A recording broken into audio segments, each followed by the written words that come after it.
Yeah, hi there. These comments are for NK, and I am Michael, the founder, owner, and the materials writer for all of your lessons at the 7-step system to pass the Toefl IBT. So you say, hey, Michael, please listen to my recording, and I'm going to make a few corrections as we go here.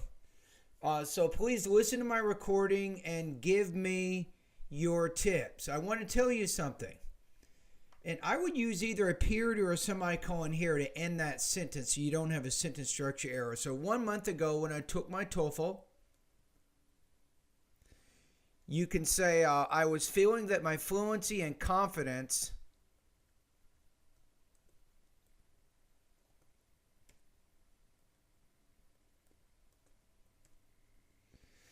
I was feeling that my fluency and confidence during answering these, maybe you might put here speaking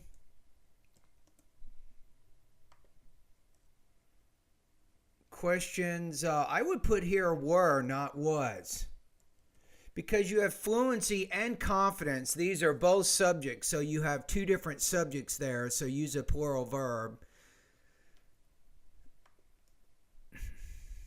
And maybe put here and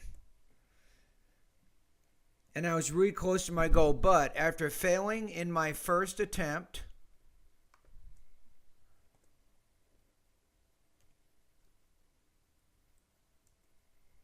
you can put I feel that, maybe put this failure hurt my confidence to a great extent.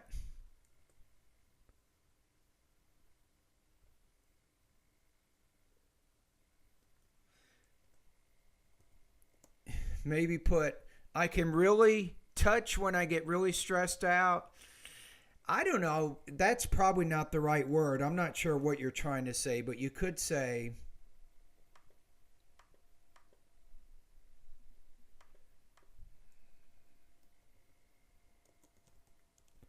maybe notice. I can really notice when I get stressed out. As I record my voice. Oh, I got it.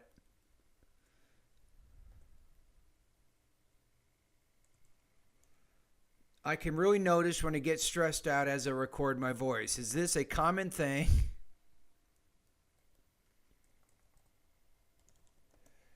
that you have ever heard about? You don't have to say it. Because what you're doing is you're saying that. Is that a common thing that you've ever heard about? So there's no reason to use it because you have that relative clause pronoun in there that replaces that. Your help will be greatly appreciated. Thank you. Okay. Now, first of all, everybody wants to do what they want to do, but don't take the TOEFL test right now. You're not ready. I could have told you that, right?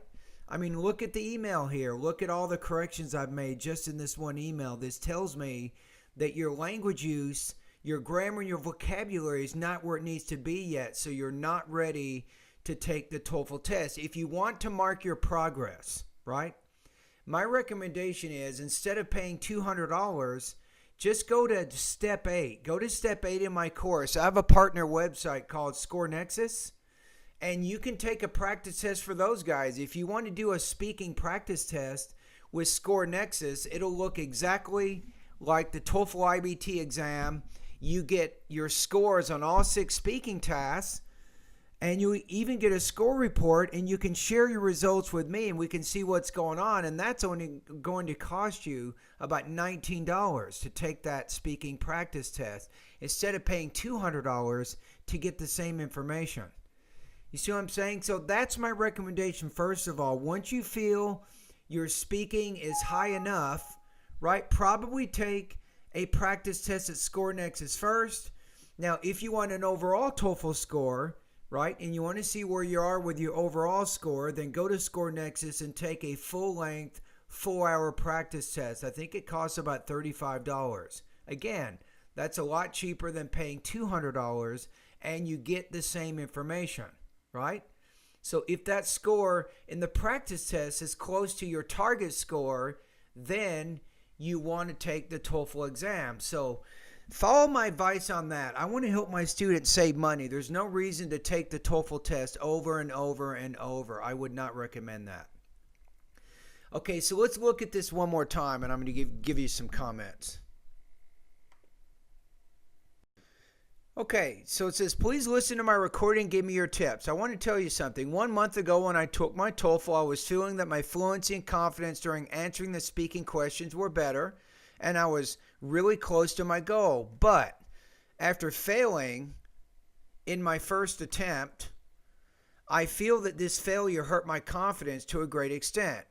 I really can notice when I get really stressed out as I record my voice. Is that a common thing that you've ever heard about? Yes, it is.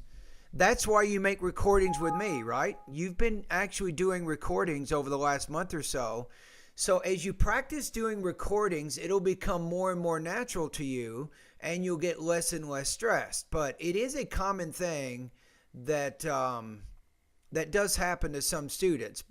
But after practice over an extended period of time, you'll become more natural and less stressed, and your speaking will sound more automatic, and you'll be more comfortable, more fluent, and you'll be able to get that higher score. Now, one other question too. Usually, NK, whatever scores you're getting on my speaking practice test, that should be pretty similar to what you're getting on the actual TOEFL exam. It should be close, right? So that's also something you can think about. Once you're scoring, for example, consistently 26 points or higher, that's telling you that you are ready to take the TOEFL IBT exam. Okay, so let's take a look at... Hey Michael, this is Nat. Okay, let's keep going. I'm recording for you just to let you know that actually I want to ask you about any tips or something to do for my speaking skills. I feel that I'm pretty good or not such a bad speaker when I talk with persons in my life or native speakers around me. Okay, but remember, the TOEFL is a little bit different than just talking with native speakers, because you're trying to organize your ideas. You're trying to use a combination of both basic and advanced grammar vocabulary, and you're trying to speak in a fairly fluent manner. So I would not exactly use that as your gauge, right? A lot of people think they're better than what they are. I can express myself to a good extent, and I can say what I want to say. Yes. But when I start to record for TOEFL or when I start to record for your test questions, I feel that I'm really confused, and I'm very stressed. I pretty sure that it affects my score. Really, it has a big impact on my score. Yeah, notice the word impact. You want to pronounce that with more air with the P. So impact, it can really impact my score. Negative impact, of course. And just asking you how I can deal with this, or... And I would say there, let me go back to what you just said. Of course. And just asking you. I would say, and I am just asking you. That's how I would say that. So you need to have a subject and a verb in there. And I am just asking you. So be careful. Those kinds of language use issues are going to lower your score a little bit, Nada, because you didn't put that subject and that verb in there. How I can deal with this, or what do you think I can do to make it much easier for me to talk more fluent and... I would say there to talk more fluently. So after regular verbs, Nada, you want to use an adverb, not an adjective. Now, here's my point. If you say to a native speaker what you just said, even though you have those grammatical errors in there, they can still understand what you're saying. That's the most important thing, right? However, for the TOEFL, they're looking more at your academic English, not just your ability to communicate but your ability to use accurate grammar and accurate vocabulary as you communicate your ideas. So you have to kind of consider that. So even though, what I'm saying is, Nada, even though you're comfortable speaking with native speakers and you feel that you have pretty good speaking skills, you still have a number of issues, a number of either vocabulary or grammar or even pronunciation issues that you got to solve if you want to get better. And to act better. Yes, I think is relevant to you is lesson number, speaking lesson 2.7, where it says, sometimes I cannot create a flow in my thinking to answer TOEFL speaking tasks. So I think that's a good lesson for you right now to take a look at that, right? I give you some delivery, some language use, and some topic development issues or tips that can help you get better. So that's one thing. Now, if we go back to the lessons, for you, some other things I think they're going to help you. Let me show you a couple of other things here. And it takes time, of course, to do some of these things, but my online TOEFL course has a lot of different things to help you. But I think vocabulary lesson number 4, 5, and 6, make it a goal over the next month or two to learn the words in these lessons, these 3 lessons. It's not just taking practice tests and scoring over 100 or scoring 100 on the practice test, but it's getting comfortable using the words where you're comfortable. You see them in reading, you see them, or you hear them when you're listening to passages, and then you become more comfortable using them in your speaking. So I would take a look at those things. Now, in addition, you're already doing a lot of the pronunciation practice, but based on some of my comments, if I tell you, for example, today you have some problems with the P consonant sound, that bilabial consonant there, I would go to Speak Clearly lesson number 19 and then go through the video, watch that video, and then do the voice recording exercises at the end of the video, then email them to me, and I will give you some comments on that to let you know if you have indeed mastered that particular consonant sound. So that's another tip. Now the next one is grammar. Go into the grammar part of my course. Make sure that you're going through these lessons, you're writing down the sample sentences. For example, here I noticed in your writing you're having trouble with adjective clauses. For example, use the word it at the end of the sentence, but the adjective clause connector replaced that word. So that's telling me you don't know exactly how to form adjective clauses. So you should go into grammar lesson number 6 and study that lesson. Now, if that's not enough, you can go to Google and you can type in the keywords. Adjective clauses in English grammar, or forming adjective clauses in English grammar, right? So you can do that also. Make sure you're writing down those sample sentences. Now, the other thing that I'm going to recommend for you, I think it's a good idea. You're probably already doing this. I give pretty much all my students similar suggestions in this area. As you're doing these 300 topics here, these independent speaking tasks, maybe once a week, I want you to take one of the speaking tasks and then write down your response. Type it up. Make sure it's completely correct. The grammar, vocabulary, everything is good. Practice it several times and then record it for me.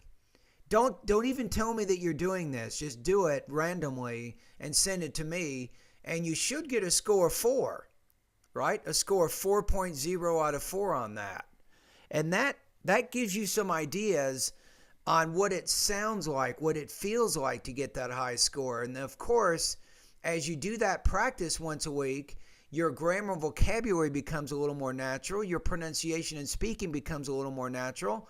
And it kind of becomes part of your own natural speaking habits. So maybe once a week, take maybe 15 or 20 minutes to write out one of your responses and then record it for me to listen to. And we'll see how you do on that. Right? So that's also good. The other thing is, because you still need a little bit better control of your language use as you go through that speaking lesson number 2.7, my recommendation there is to make sure that you are getting a lot of exposure to English. It sounds like you're speaking a lot to native speakers, so you want to keep doing that. But remember, native speakers don't always correct you. But if you have a good friend who's a native speaker, you can say, hey, if you don't mind, when I'm speaking, if I say something wrong, or if I say the wrong word, or I'm not pronouncing something correctly, you have my permission to go ahead and stop my conversation and offer the correction and tell me what's the best way to say that.